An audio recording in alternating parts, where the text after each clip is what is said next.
नमस्ते दोस्तों, इस वीडियो में आप जानेंगे पोष पुत्रदा एकादशी कब है, शुभ मुहूर्त, महत्व और पूजा विधि और संतान सुख की प्राप्ति के उपाय। पोष मास के शुक्ल पक्ष की एकादशी को पोष पुत्रदा एकादशी कहते हैं। यह एकादशी 21 जनवरी को है। पुत्रदा एकादशी नाम से ही स्पष्ट है, पुत्र प्रदान करने वाली एकादशी। इस व्रत को करने से आपको योग्य संतान की प्राप्ति होती है। इस दिन भगवान विष्णु के साथ साथ बाल गोपाल की भी पूजा की जाती है। पुत्रदा एकादशी का व्रत उन दंपतियों के लिए बहुत खास माना जाता है जो अभी तक संतान सुख से वंचित हैं। इस एकादशी का व्रत करने से उनकी खाली झोलियां भर जाती हैं। जो भक्त पूरी श्रद्धा से इस व्रत को करते हैं उनको ईश्वर का आशीर्वाद प्राप्त होता है और उनकी सभी इच्छाएं पूर्ण होती हैं। पोष पुत्रदा एकादशी शुभ मुहूर्त। पोष पुत्रदा एकादशी का आरंभ 20 जनवरी को शाम को 6:26 पर होगा। इसका समापन 21 जनवरी को रात 7:26 पर होगा। इसलिए पंचांग के अनुसार इसका व्रत 21 जनवरी को रखा जाएगा। व्रत का पारण 22 जनवरी को सुबह 7:14 से 9:21 पर होगा। पोष मास एकादशी पर बनने वाला खास योग। इस बार पोष मास की पुत्रदा एकादशी बहुत ही शुभ योग में होगी।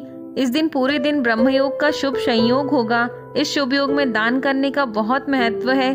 शास्त्रों में बताया गया है इस शुभ योग में व्रत करने पर सभी मनोकामनाएं पूर्ण होती हैं। पुत्रदा एकादशी व्रत नियम। जो भी एकादशी का व्रत करते हैं उसे एक दिन पहले ही अर्थात 10वीं तिथि की रात्रि से ही व्रत के नियमों का पूर्ण रूप से पालन करना चाहिए।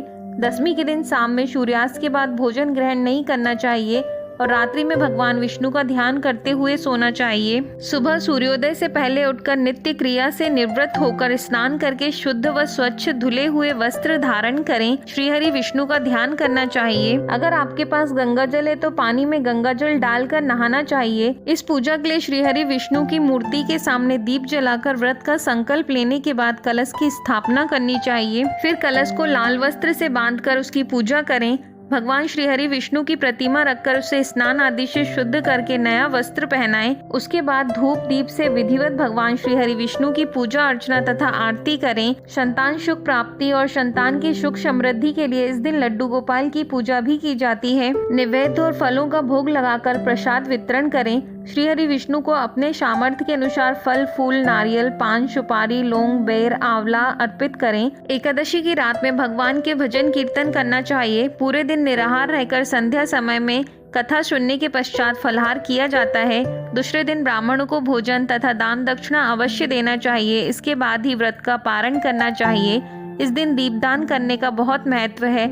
इस व्रत के पुण्य से मनुष्य तपस्वी विद्वान पुत्रवान लक्ष्मीवान होता है। संतान सुख की प्राप्ति और पुत्र की प्राप्ति के लिए सबसे उत्तम दिन पोष पुत्रदा एकादशी का है। इस दिन तुलसी की माला से संतान गोपाल मंत्र ओम देवकी शुद्ध गोविंद वासुदेव जग तपे देहि में तनयम कृष्ण त्वाहम शरणम गतः का 5 माला जप करना चाहिए। संतान प्राप्ति के लिए ये उपाय लाभकारी है। पुत्रदा एकादशी के दिन विष्णु सहस्त्रनाम का पाठ करने से घर में मौजूद नकारात्मक ऊर्जा का नाश होता है। पुत्र प्राप्ति के लिए इस दिन विष्णु जी के साथ लड्डू गोपाल की पूजा भी करना चाहिए। लड्डू गोपाल की पूजा करने से पहले उन्हें पंचामृत से स्नान कराना चाहिए। इसमें तुलसी का इस्तेमाल जरूर करें। अगर ऐसा किया जाता है तो संतान से संबंधित सभी समस्याएं दूर हो जाती हैं। तुलसी की जड़ में शाम के समय घी का दीपक जलाना चाहिए। इससे घर की सुख शांति बनी रहती है। पोष पुत्रदा एकादशी के दिन पति और पत्नी को साथ में व्रत रखना चाहिए। आपको अपने घर पर हरिवंश पुराण का श्रवण करना चाहिए। हरिवंश पुराण का श्रवण करने से भगवान श्री हरि की कृपा मिलती है जिससे संतान की प्राप्ति हो सकती है। महाभारत के अंतिम पर्व को हरिवंश पर्व या फिर हरिवंश पुराण कहा जाता है। यदि वीडियो अच्छा लगा हो तो चैनल को लाइक शेयर और सब्सक्राइब करें। धन्यवाद।